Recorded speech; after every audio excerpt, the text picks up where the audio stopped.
அனைவருக்கும் வணக்கம். இன்று நட்சத்திர பரிகார ஸ்தலம், அதாவது சனி பயிற்சிக்காக நம்ம பார்க்குறோம். அப்படி பார்க்கும்போது இன்றைக்கி 3வது நட்சத்திரமான கார்த்திகை நட்சத்திரத்தை எடுத்துப்போம். கார்த்திகை நட்சத்திரம் முதல் பாதம் மேஷ ராசிலையும், 2, 3, 4ஆம் பாதம் ரிஷப ராசிலையும் இருக்கும்.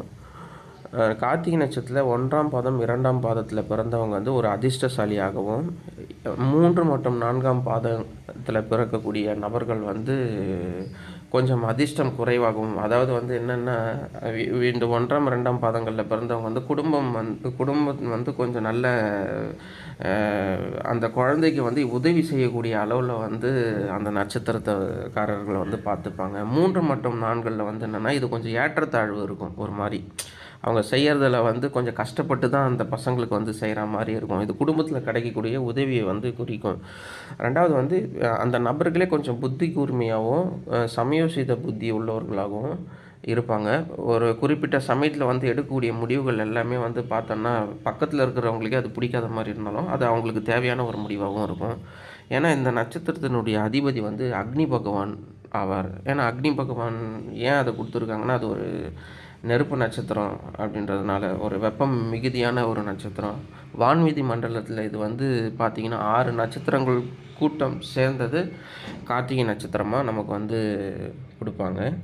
இந்த நட்சத்திரத்துக்கு சனி பயிற்சியினால் ஒரு பாதிப்பு ஏற்படுது, ஒரு பொருளாதார சூழ்நிலை இல்லை கஷ்டம் அந்த மாதிரிலாம் ஏற்படுது அப்படின்னா, இவங்க பரிகாரம் செய்யக்கூடிய கோவில் அது பாண்டவ தூத பெருமாள் கோவில். இது காஞ்சிபுரத்தில் இருக்குது. அப்படி இல்லை அப்படின்னா ஸ்ரீரங்கம். வருஷத்துக்கு ஒரு முறை இந்த 2 கோவிலில் நீங்கள் போயிட்டு வரணும். இது எந்த நட்சத்திர நாள் அப்படின்றத நான் சொல்கிறேன். ரோகிணி, அஸ்தம், திருவோணம் நட்சத்திரம் வரக்கூடிய நாட்களில் இந்த 2 கோவிலில் ஏதாச்சும் ஒரு கோவிலுக்கு நீங்கள் உங்களுடைய பேரில் அர்ச்சனம் செய்துட்டு பிரகாரம் சுற்றி அது சால சிறந்தது. நீங்கள் அதுக்கு அடுத்தது உங்கள் ஊர்லேயே இருக்கக்கூடிய உங்களுக்கு மனதிற்கு பிடித்த எந்த திருக்கோவிலோ, சிவனோ, இல்லைன்னா பெருமாள் கோவிலோ, எந்த கோவிலாக இருந்தாலும் இந்த 3 நட்சத்திரம் வரக்கூடிய, அதாவது ரோகிணி, அஸ்தம், திருவோணம் நட்சத்திரம் வரக்கூடிய காலகட்டங்களில் கோயிலுக்கு போயிட்டு வாங்க. உங்களுடைய பொருளாதார சூழ்நிலை கொஞ்சம் கொஞ்சமாக மாறும். இதை பற்றி இன்னும் மேலும் தகவல் தெரிஞ்சுக்கிறதுக்கு இந்த சேனலை சப்ஸ்கிரைப் பண்ணுங்கள்.